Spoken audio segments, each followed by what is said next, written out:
Hey and welcome back to Trackside Tea, where we skip the data but never miss the drama. I'm Rebecca and today we're heading straight into the chaos of the 2025 Austrian Grand Prix at the Red Bull Ring. Think pole to win, rookie collisions, team brawls, and maybe even a little redemption story? Let's go. Carlos Chaos. Okay, so let's start at the beginning of the race. The racing team's pit crew have left them all sat on the grid to get going for the formation lap. Flags flown and off they go. Except poor Carlos Sainz. He couldn't get the car to move. He just stayed there. The mechanics ran to his aid. They were shooed off as they weren't allowed to even touch the car until they had permission from the FIA. Permission came and they rushed on again to try and push start him. Well, that's what it looked like anyway. All this time, the rest of the pack were over halfway around the track already. Next thing we saw was Carlos's car off and running down the track. We have to admit it seemed very much a Sonny Hayes move to start with. Those of you who have watched the film will get that reference. Those of you who have not, I don't want to give too many spoilers. Because of this, an aborted start was called, which meant all the pit crew having to run back to the cars to cover the tyres and the drivers and cooling systems down. Those poor folks. Some of them have full race suits on as well. I do not envy them in that heat at all. Carlos drove into the pits instead of the back of the grid. We assumed because of the problem that had happened, maybe he had to start there instead. When he stopped, he said, "I feel like the brakes are still on." And poof, they went up in flames. The crew were on it instantly with coolant and fire extinguishers, but it just seemed to be a battle. They weren't winning because it looked like from our perspective that every time they put it out, it started again. Eventually they pulled him back into the garage and the call was made to end his race there and then, with the DNS did not start. Poor Carlos. They panned to James Vowles, the team principal, and he had his head in his hands, bless him. But I will skip a little bit ahead in the race as that wasn't the only issue for the poor Williams team. Alex Albon was out by lap 13. He came into the pits and then his car was retired. So both cars out for Williams. That's not the only chaos in the race though, with only 16 cars actually finishing, but we'll come to that in a bit. Norris storms home. Lando Norris. What a race! I said George was cool, calm and collected last race, while Lando had it in the bag this week. From pole all the way to the checkered flag. His third win of the season was total dominance, even with fending off his teammate Oscar Piastri.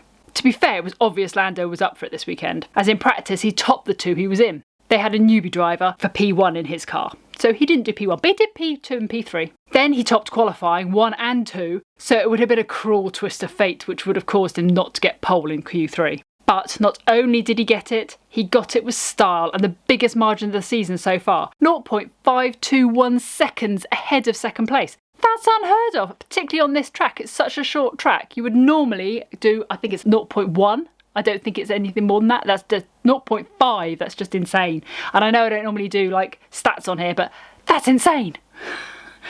McLaren as a team had an epic race, taking 1-2 finish and proving once again that they had the pace and the strength this season. And on top of that, the FIA President's Medal was given to him by Bernie Ecclestone. Google Bernie Ecclestone if you don't know who he is. Bernie had to get him to step down off the podium as he couldn't quite reach Lando to put it over his head, which was quite funny. Bless him, Bernie's not very tall. This was definitely the other end of the scale for Lando to his last race in Canada, having crashed out so close to the end. Piastri pressure.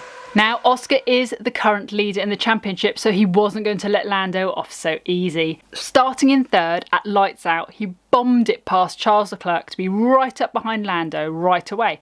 And then he was right on his tail for pretty much the whole race. And to be honest, we thought they might have taken each other out a few times, but they played safe-ish. Well, except when Oscar's wheels locked, he could have easily lost control, but he pulled it back thankfully. Oscar did take the lead at one point, but that was only when Lando pitted, and then they swapped again when Oscar pitted. The inter-McLaren tension is totally real, but Oscar still held on to second, leaving the team with an epic double podium and a continued mass of headlines about their rivalry. Verstappen vanished. Meanwhile, just lap 1, Max Verstappen had his day end shockingly early after contact with rookie Kimi Antonelli, and both of them were spinning out. Luckily nothing too damaging to themselves or the cars, with neither of them hitting a wall. Max didn't even make it as far as the stand that was packed with his Orange Army fans, which was a bit sad. He seemed quite understanding of Kimi though. He seems to have taken the rookies under his wing this season. I'm not sure he would have been so calm about it if it had been Kimi's Mercedes teammate George Russell. This was Red Bull's worst weekend in ages, and it was Max's first DNF since Australia 2024. Just while I'm talking about Max, his message over the radio, although swearing at the idiots, was still far more controlled than normal. One line, that's it. No torrent of abuse. Not really the Max we're used to. Has he resigned himself to the fact that he doesn't stand a chance of winning the championship this year, so he's just taking each race in his stride now? Or are the rumours about him getting out of his contract and going to Mercedes true, and when he realised it was a Mercedes, he didn't want to rock the boat? It has been confirmed, I believe, that Toto has had talks. Maybe Max will soon be jumping Red Bull's ship before it goes down too far? What do you think? Rookie drama and penalties. Having just said about Kimi Antonelli, still just 18, sliding into Verstappen in turn 3, earning a 3-place grid penalty for Silverstone next weekend and 2 points on his licence. He admitted it straight away that it was his fault though, so well done him for owning it. Then there was Yuki Tsunoda, himself not a rookie, although sometimes I bet it feels a bit like it in that cursed second Red Bull car. He ended up clashing with Colapinto, who is a rookie, picking up a 10-second penalty and more licence points. Definitely not Red Bull's weekend, adding that to Max's DNF. And remember Liam Lawson, who started out in that car of Yuki's? Having been demoted, moved, swapped out, whatever words you want to use, to Racing Bulls, he managed to score his first career best with 6th place. And to be fair, I have to also give a shout out to Bortoleto, who got his first points of the season coming in 8th, closely followed by his teammate Hulkenberg. So double points for the Kick Sauber team this weekend. Well done, guys. Ferrari and Mercedes sneak in. Charles Leclerc came in P3 to help Ferrari edge ahead of Mercedes in the constructors' standings, although he was a bit of a hefty way behind the leader, over 19 seconds, which seems a bit crazy. Lewis Hamilton had P4, so his points also helped, and George Russell grabbed P5. Championship shake-up. Championship update time. Piastri still leads, but Norris is now only 15 points back. And Verstappen, a painful DNF has meant that George Russell is just 9 points behind him, and the gap between him and Lando Norris is getting bigger and bigger. Construction-wise, McLaren are leaving Ferrari in their dust with being 207 points ahead, and Mercedes only 1 point behind Ferrari. There is definitely a battle for second place going on now. Special mentions. Well, I have not mentioned him so far, so I need to pop him in here in special mentions. Fernando Alonso got into points again. That's 3 races in a row now, just epicness.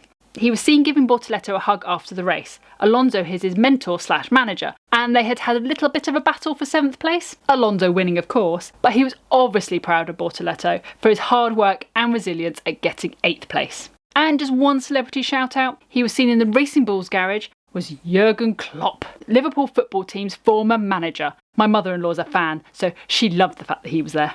Virtual safety tea. Right, your quick virtual safety tea moment. 1 word vibe. Domination. Definitely domination this week. 2, top moment. Norris pulling off a flawless pole to win weekend. He just wiped the floor with everybody. Definitely that.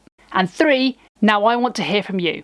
Were you cheering for Norris, shocked by Verstappen's crash, or curious about the rookie repercussions? Hit me up at Trackside Tea with Rebecca on Insta or at Trackside Tea on YouTube.